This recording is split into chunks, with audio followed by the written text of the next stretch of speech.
Bonjour à tous, chers amis, aujourd'hui je vais vous présenter un recueil de nouvelles terribles sur la guerre franco-allemande de 1870 et je vais vous parler de Sueur de sang de Léon Bloy. Mais je ne vais pas vous présenter cette édition, mais plutôt celle-ci qui annonce assez bien la couleur, Sueur de sang de Léon Bloy avec en couverture une magnifique tête de mort avec un casque à pointe. Alors, on fait moi le malin, hein, Otto von Bismarck. C'est le 150e anniversaire de cette guerre et je trouvais que c'était un bel hommage que de parler de ce genre d'œuvre. Nous allons découvrir 30 nouvelles sur le thème de cette terrible défaite. Et pour introduire l'œuvre, je vais vous parler brièvement de son contexte historique. Napoléon III est au pouvoir, c'est le neveu de Bonaparte, et il prétend être dans la continuité de l'œuvre de son grand-oncle. La France, c'est l'une des plus grandes puissances d'Europe, et elle se dispute cette hégémonie avec le royaume de Prusse, qui s'est réuni autour de la Confédération germanique du Nord, mais qui a pour ambition d'unir les États du Sud pour réunir l'Allemagne. Elle pourrait ainsi rivaliser avec la France. Malheureusement, ça marche pas. On fait en sorte que ça marche pas. Le chancelier Bismarck va alors se montrer très malin, et il va provoquer terriblement Napoléon III. Bismarck, avec l'aval de Guillaume Ier, va présenter un candidat pour monter sur le trône d'Espagne vacant. Il s'agit d'un cousin de Guillaume Ier, de la famille des Hohenzollern. Cela va créer une crise diplomatique terrible. La France va demander que l'Allemagne renonce au trône d'Espagne, parce qu'en fait on n'a pas envie d'être entouré par des Allemands, et là, Napoléon III, suite à quelques événements vexants, va déclarer la guerre à la Prusse, disant « on va leur apprendre comment on doit se comporter », et leur enlever l'idée de la tête de s'unir. C'était pas la meilleure idée, surtout que dans l'idée de Napoléon III, c'était pour être dans la continuité de son grand-oncle, et voilà, de fédérer le peuple français autour de lui. Mais la défaite que l'on va essuyer va fédérer la France et va nourrir une rancœur terrible, une volonté d'écraser l'Allemagne et de reprendre les territoires qu'ils vont nous voler. Le conflit va se diviser en deux moments, la phase impériale et la phase républicaine. Ça commence le 4 août 1870 avec une première bonne défaite à Wissembourg, où l'on va se faire écraser. Rosonville, Metz et enfin Sedan. Et là, Napoléon III capitule. Il est constitué prisonnier le 2 septembre. Bloy va d'ailleurs faire une nouvelle sur ce jour-là, car il va rencontrer Bismarck. Le 4 septembre, quand on apprend ce qui est arrivé à Napoléon III à Paris, la République est déclarée, avec le gouvernement provisoire de la défense nationale, qui va décider de continuer la guerre et qui va refuser de céder à l'Allemagne l'Alsace. Le 19 septembre, c'est le siège de Paris. Ça va être un cauchemar. Le 9 octobre, Gambetta part avec un ballon de Paris et va tenter de reconstituer une armée avec des débris d'unités, des corps francs. En gros, des militaires conventionnels ou non conventionnels, mélangés parfois avec des mecs en civil, enfin des civils déterminés avec des bouts d'uniforme qui reçoivent une espèce de formation express. Enfin, ils savent appuyer sur la gâchette, quoi. Mais bon, bref, il y a déjà comme ça des francs-tireurs qui se battent un petit peu partout en France, et ça va être très bien illustré dans l'œuvre de Bloy.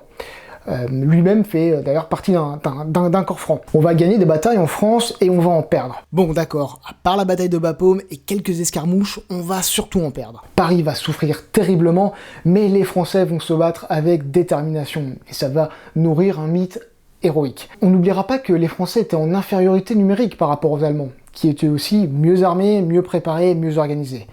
Et voilà, notre armée, nous, elle était pas opérationnel au moment du conflit, et on n'avait pas autonome. Le 28 janvier 1871, l'armistice est signé, l'Allemagne s'est aussi unifiée, et c'est devenu l'Empire allemand, elle annexera l'Alsace-Lorraine, on perd de l'argent, des canons, c'est l'humiliation.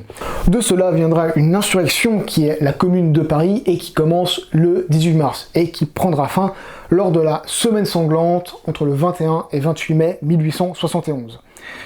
Le traité de Francfort est ratifié le 10 mai. Mais parlons un petit peu de notre écrivain. Léon Bloy, c'est un écrivain qui est terrible, au tempérament difficilement supportable. C'est un polémiste, un réactionnaire, un écrivain qui se revendique catholique et dont l'œuvre est imprégnée de religion avec un style sublime. Tout est dans le symbolisme. Dans l'œuvre, à certains moments, c'est apocalyptique. En fait, il a une relation vraiment particulière à l'écriture. Il souffre lorsqu'il écrit, il se rapproche de Dieu, il n'écrit que pour Dieu. Léon Bloy, il est connu pour Le Désespéré, La femme pauvre. En général, c'est ces deux écrits qui reviennent souvent lorsqu'on parle de lui.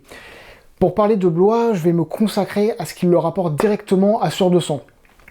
Alors, Bloy, il est incorporé en 1870 dans le régiment des mobiles de la Dordogne, dans la garde nationale mobile, et est envoyé sur la Loire. Il est commandé par Catolino.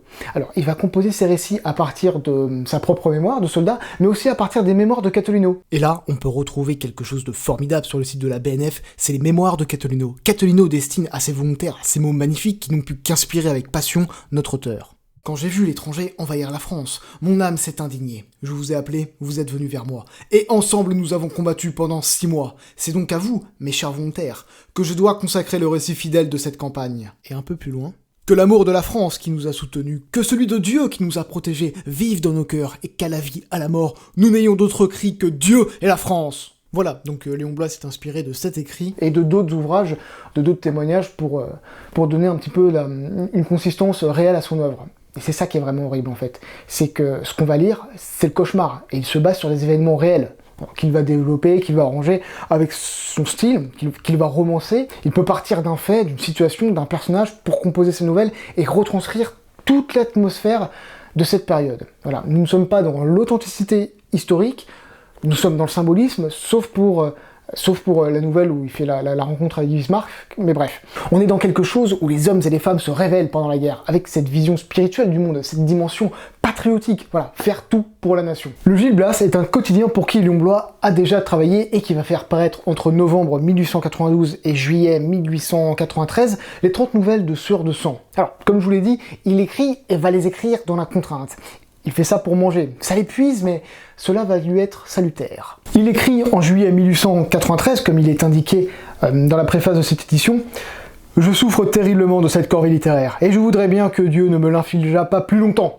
Après la série militaire qui m'a fait honneur, je ne sais plus où je vais. » Mais il écrit plus tard, « Je n'ai jamais plus joui de sentir ma force et d'agir de façon si certaine sur des intelligences. C'est un bonheur très grand, une véritable ivresse. Je l'avoue, est la préfiguration mystérieuse des joies futures. » Léon Bloy intitule ce recueil de nouvelles « Sueur de sang » en référence à l'Évangile selon saint Luc, chapitre 12, verset 44.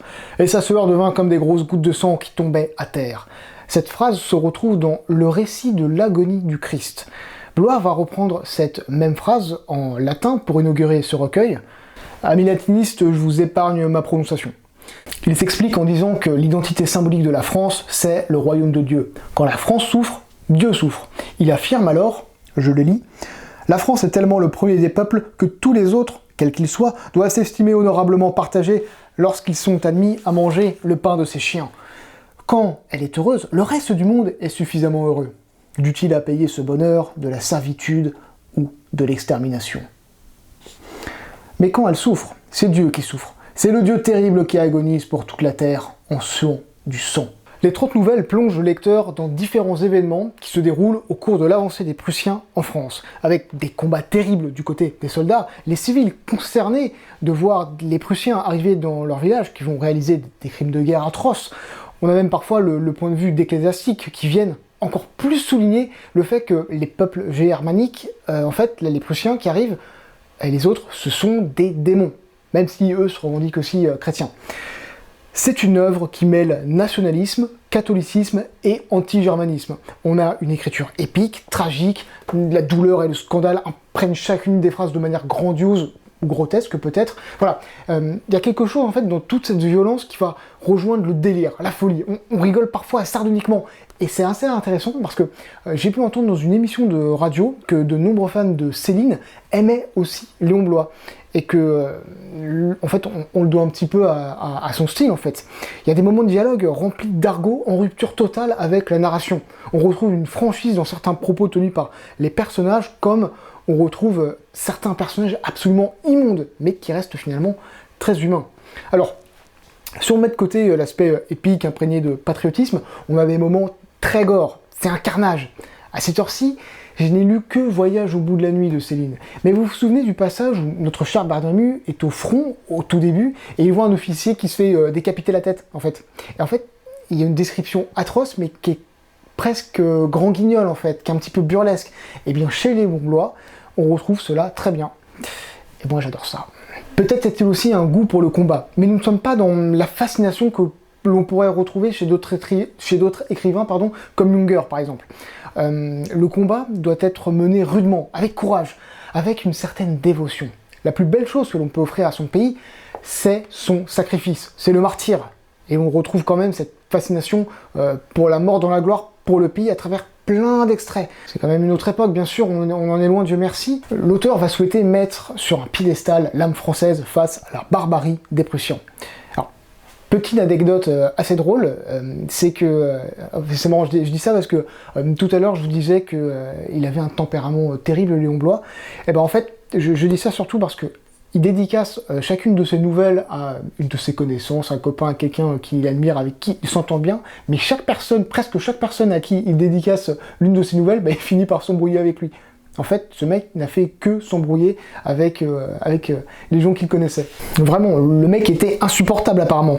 Il s'est surendetté auprès de tout le monde, et après, quand les autres voulaient se faire rembourser, à un moment, il disait « allez vous faire foutre, quoi !» Mon brave frère, n'avez-vous pas 5 francs, s'il vous plaît? Je te rembourserai jamais, enfoiré! Surprenant comme personnage, quand même. Bon allez, maintenant je vais vous parler des quelques nouvelles, les premières du livre, sans trop vous spoiler, un petit peu quand même, mais ça illustre bien ce que je viens de vous dire.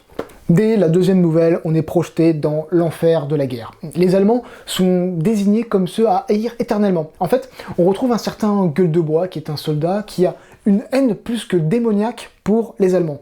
Il est avec d'autres soldats, et en fait, ils sont hébergés par un couple avec un petit enfant, le petit enfant qui joue sur les genoux de Gueule de Bois, et voilà, c'est magique. Quelques jours plus tard, ils apprennent que la maison où ils étaient positionnés, la maison est tombée aux mains des Prussiens. Et ils décident, avec des hommes de confiance, pendant un congé, d'aller faire une petite mission de reconnaissance. Et là, ils sont encore pas loin de la demeure, et notre Gueule de Bois voit une sentinelle, et il va s'approcher de la sentinelle, il veut lui mettre un coup de couteau si puissant à la sentinelle, qu'il va lui couper les deux carotides, en fait. Il va s'approcher de la fenêtre, et là c'est le cauchemar, en fait. Et il va voir que les Allemands sont à l'intérieur, sont en train de violer la mère, et les autres s'enivrent en attendant leur tour. On a une description de leur entrée dans la maison, du massacre qu'ils vont réaliser. En gros, le commando va entrer dans la maison, ils sont même en infériorité numérique, mais ils vont défoncer tout le monde, à coups de massue, à coups de tesson de bouteille, c'est un carnage. Et justement, je vais vous lire ce qui est écrit juste après ce carnage. C'est terrible, Particularité singulière et fort sinistre, il n'y eut pas une cartouche brûlée. Le temps manqua peut-être, tellement tout cela fut rapide. Et puis, la mort est bien meilleure à donner de l'autre manière. Le terrible Gueule de Bois, ivre fou d'extermination, avait jeté son chasse-peau. Il fouillait maintenant l'Allemagne à coups de couteau, comme s'il avait voulu lui en manger le cœur. Finissons-en.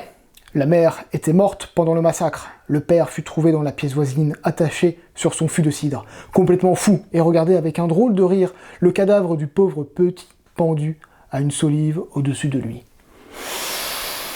Et voilà, et ça en fait, ça donne un petit peu le ton à toutes les autres nouvelles. Alors on peut aller vraiment encore plus loin dans le glauque, mais on va avoir certaines nouvelles avec un soupçon d'humour noir et qui est vraiment très appréciable. On a cette nouvelle, Le Bon Gendarme, avec un excellent gendarme qui se trouve être à la retraite et qui s'ennuie terriblement. Et un soir, en fait, il reconnaît avec régularité les tirs d'un canon d'artillerie. Et en fait, il va commencer à prendre tout son équipement, il va se dépêcher, il va foncer vers les Allemands, et en fait, à la fin, il va rencontrer Charles de Prusse, qui est le neveu de l'empereur Guillaume. Il va s'avancer devant lui et fait « Je te demande tes papiers !» Et en fait, j'adore parce que c'est toute l'insolence téméraire du gendarme qui supporte pas d'avoir un Prussien, en fait, de voir un Prussien sur le territoire national. Voilà, c'est beau parce que ce mec-là, plein de panache, un petit peu comme un Cyrano de Bergerac qui va venir provoquer l'Allemand directement et il va essayer de l'embrouiller. Alors, ce qui est terrible en fait, c'est que dans la réalité, il va sûrement se faire fusiller, si ce n'est tout simplement ignoré, mais il y a ce côté un petit peu insolent, voilà, que j'aime beaucoup. Dans la nouvelle suivante, on a un extrait très intéressant. Blois parle dans une écriture très patriotique de ces millions d'hommes qui partent se battre pour leur pays et de la tragédie que certaines mères vont devoir affronter en retrouvant leur fils tombé au champ d'honneur. Il nous donne un extrait de lettre qu'il a reçu de sa mère, mais qu'il a vraiment reçu de sa mère. Et je vais vous le lire.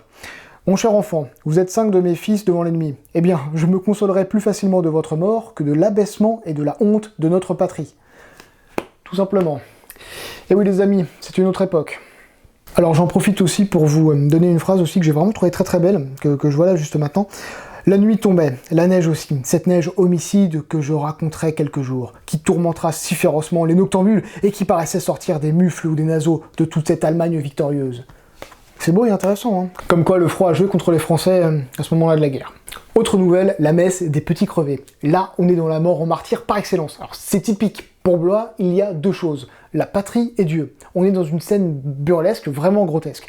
Lors d'une messe dans un bois, de très jeunes soldats, en train de prier, vont se faire attaquer par des Prussiens en fait. Et ça commence avec l'aumônier qui se fait décapiter par un boulet de canon. Et le prêtre va continuer la messe, et c'est complètement dingue, parce qu'au dernier moment, on a le capitaine qui crie, et là je vais vous citer un petit peu tout ça. « Mes petits amis, cria-t-il, je n'aurais pas voulu troubler la cérémonie, mais Dieu ne m'en voudra pas d'accomplir mon devoir. » Et donc, ça continue, finalement, ils vont tous se faire massacrer, et à la fin, Blois écrit « Les pauvres enfants le savaient, et ils résolurent sans phrase de se faire tuer, non pour la France, non pour le roi, non pas même pour les anges et les saints des cieux, mais uniquement et très simplement pour que cette messe pût s'achever. » Il arriva donc une chose effrayante et belle. Ils se firent, en effet, massacrer tous à la place même et dans le temps qu'il fallait pour que les malpropres hérétiques n'eussent pas le pouvoir d'interrompre le sacrifice essentiel.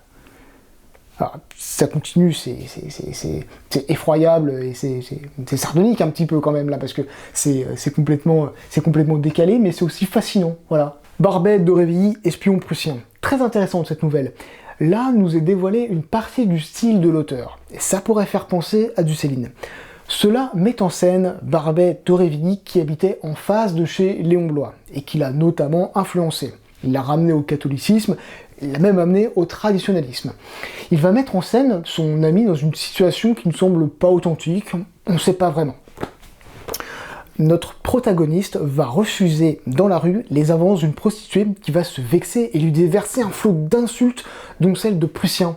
Et là, ça va attirer tout le monde en fait qui veut s'embrouiller. Blois a d'ailleurs un très joli mot, il dit « les chevaliers du 10 000 contre 1 ». Et cela va se finir avec 2 militaires qui vont empêcher que Barbet d'Aurevilly ne se fasse lyncher et qui vont l'escorter en fait en dehors de la foule. Et le moment où la prostituée s'énerve est extrêmement drôle. Et voici l'extrait, c'est incroyable. « De quoi ? De quoi ?» hurla-t-elle de cette voix lente et rauque des infécondes brûlés d'alcool, voix affreuse à décourager les saintes milices et qu'on croit entendre venir des lieux souterrains. « Marmiton, qui mettons Tontaine et Tonton, c'est donc toi le fiston des vaches qui dégueule sur les putains? Voilà-t-il pas que je le dégoûte, ce vieux ponton?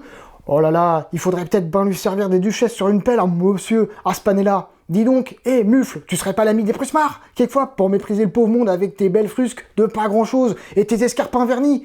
Combien qui t'ont payé les salauds pour te foutre des Parisiens? Espèce de brindille gueusard. Elle va donc vendue, sale Judas, espion prussien, prussien. Mot terrible en ces temps-là que ce dernier mot, plus à craindre qu'une volée de mitraille et qui produisit l'effet d'un tison dans une poudrière. Les vociférations crapuleuses de cette chamelle en délire emplissaient maintenant la rue, inondaient la place voisine, montaient jusqu'au toit, faisant tressaillir profondément le populo. Intéressant, n'est-ce pas, ce foisonnement d'argot? Bon, moi, il faut que je fasse un petit peu gaffe là, parce que mes voisins, ils vont penser que je suis complètement fou.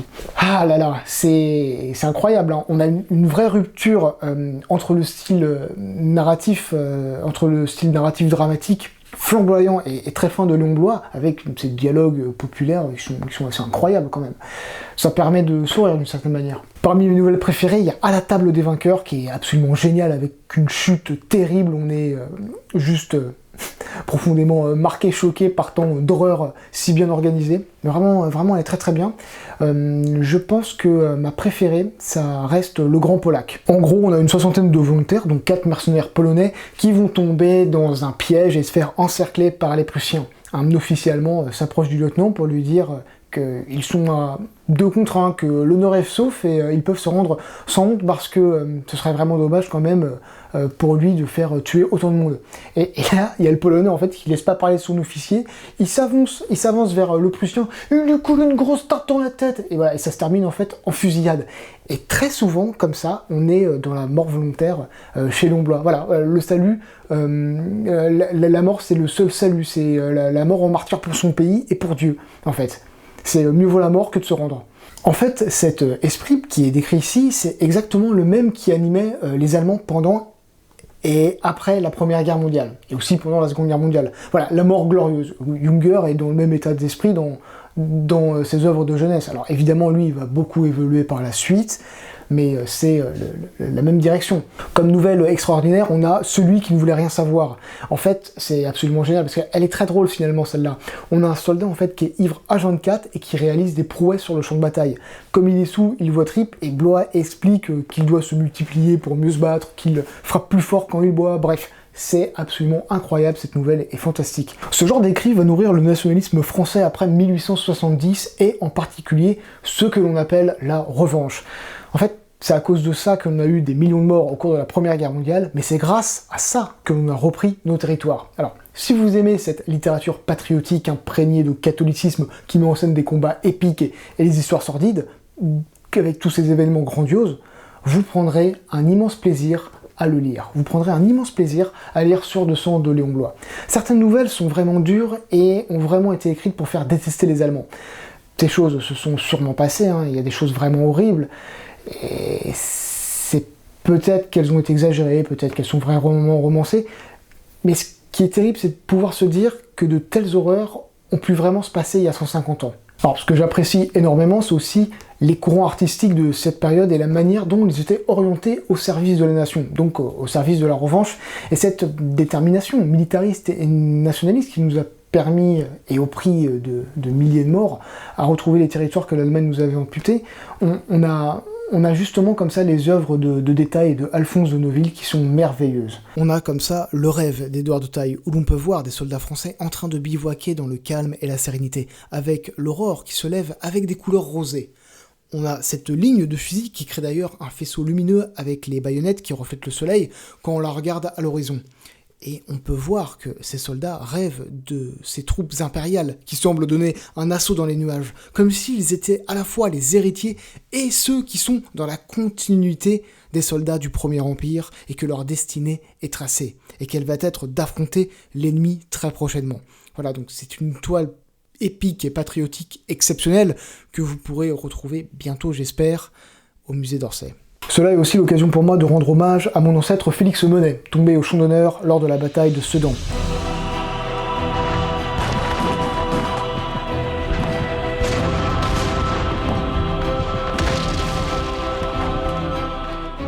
Qu'il est beau de pouvoir relier ce genre d'œuvre historique avec une partie de son histoire familiale. On se rapproche de ceux que l'on n'a pas connus, mais dont le sang circule encore dans nos veines. Allez, écoutez, je vous remercie beaucoup, j'espère que ça vous aura donné envie de lire Sueur de sang de Léon Bloy. Vive Napoléon III, vive Léon Gambetta et le gouvernement de défense nationale parce qu'ils ont eu la volonté de continuer le combat face aux Prussiens. Vive la France éternelle, lisez des livres et à bientôt.